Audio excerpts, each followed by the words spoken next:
I've got to a place where this stuff starts to damage my own mental health, and I have a job to do. So I just simply can't spend the day-to-day getting sort of dragged down by the haters that are out there.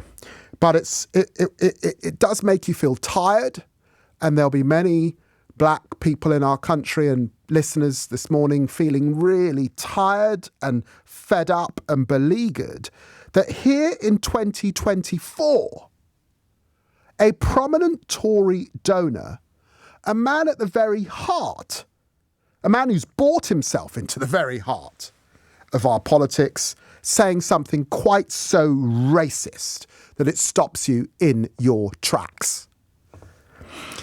Did he really say that, is what I sort of first thought.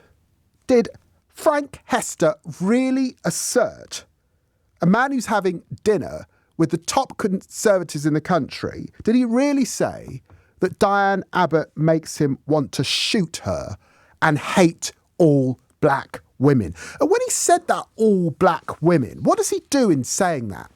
He dismisses the achievements of women like Diane Abbott. He dismisses the achievements of people like Michelle Obama, Shirley Bassey, Harriet Tubman, Maya Angelou, Toni Morrison, Angela Davis, Rosa Parks, my mother, my daughter, my aunts who came to this country part of the Windrush generation and built the National Health Service. The National Health Service didn't get going until those women arrived, by the way, in 1948. Where would we be in the UK without those black women in social care, those black women in the NHS, those black women who are there when babies are born and when the last words are said and people lose their lives? A tribute to those black women. Where would we be? And why? Why have we got this cruel part of the establishment so determined to do everything to talk down Diane Abbott's contribution, to demonise her, to vilify her, to disrespect her, such as to write her contribution out of our history? And no, I won't let it happen. I won't let it happen again.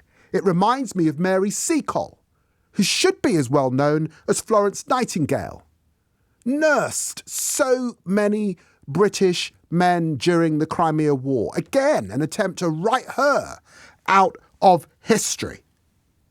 Why, oh why, do these characters exist? Why are they so threatened by these amazing women, black women, who have given so much and asked so little? And this extraordinary sight of men and women in the Commons talking about Diane Abbott, but Diane Abbott attempting to be called, but being ignored. And how many, I remember so often being with my wonderful mother, you know, doing it on her own, raising a family on her own, and she would be with some figure of authority, some bureaucrat with her kids, and she would be being ignored, disrespected, forgotten about, deliberately erased. And I know that there are listeners out there who've experienced that erasure, that way in which the system ignores that you exist and other people speak for you. Extraordinary. Absolutely extraordinary. So, have we made progress in our country?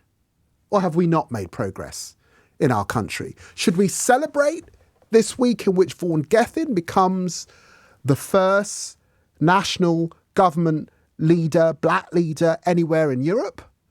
Or should we pause and reflect on the vile, nasty racism still in our ranks in which a political party can take a donation, not hand it back, despite the patent racism in which it takes days to see any sort of serious apology, and in which Diane Abbott is sort of voiceless in the platform and the chamber in which she was elected to serve.